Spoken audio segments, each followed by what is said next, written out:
All right, let's bring in Matt Gorman, former NRCC Communications Director, and David Carlucci, former Democratic New York State Senator. Great to have you both here. Put up number 3 for me, guys. This is from posted by Michael Cloud from Texas. He says, for reference, this is how we vote in the U.S. House. OK, there we go. Step 1, insert photo ID. Number 2, press the button. David Carlucci, let me start with you. 84% of independents say, yes, you should have to show a voter ID like you do for everything else. You get on a plane, anything you want to do in life. In most states, almost every state, when you do register to vote, you do have to show some form of identification.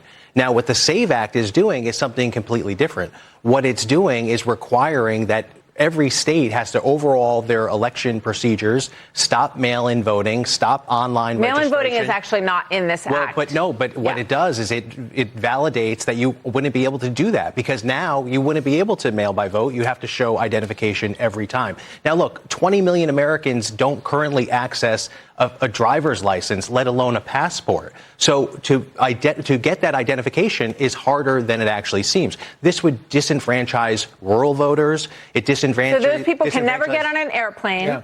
Yeah. They can never do all of the things that we have to show our ID for. I appreciate that. You and I might have this documentation. It's not that hard. It's not hard for us. It is not that hard. But I think it is so disingenuous to women and indigenous people, everyone else she just mentioned, to suggest that they don't have the wherewithal. It's not a suggestion. No, it's not a suggestion. It's a fact. Data has showed the lower your income is, the less of an opportunity you have a passport. Actually, people that make under $50,000 a year, less than 10% have an actual passport. That's data that is showing. Democrats are used to for years. If you remember during the Georgia voting law about 5 years ago, they said it was Jim Crow 2.0. They're used to just saying Jim Crow 2.0, disenfranchised, racist, and people buying it, and corporations being bullied into silence on it. But times have changed. Look, I flew up this morning to New York to check into my hotel, to get into my plane, do a host of things. Did you show proof of citizenship? I needed an ID. And you know what? You know what? Also, just this week in Kansas,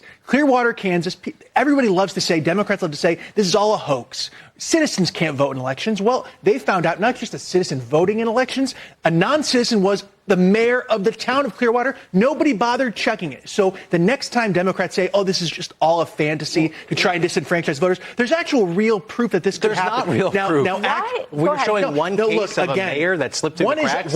He's the mayor. He's the mayor. The Heritage Foundation has done extensive research on this.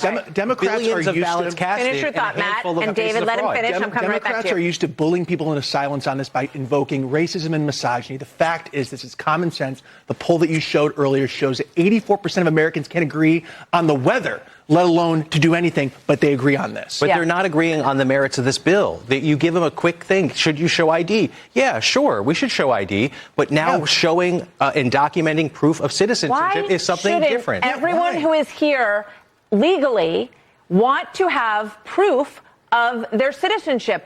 Well, march down, get yourself a passport, get yourself a real ID. If they can afford a cell phone or anything else they do in life, this should be a priority for anybody who would want this. This is a problem, or a solution in search of a problem, right? We have not had documented evidence of this voter fraud. No other country works like this. Go to Great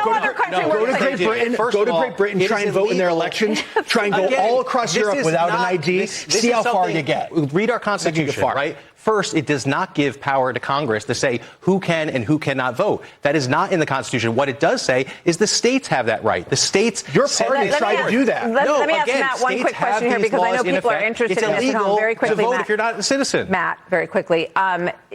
We heard Senator Thune say he doesn't want to break the filibuster for this. 2 seconds. They don't have the votes, but if they do ever break the filibuster, it'll be something like this. All right. Thank you very much, guys. Good to have you.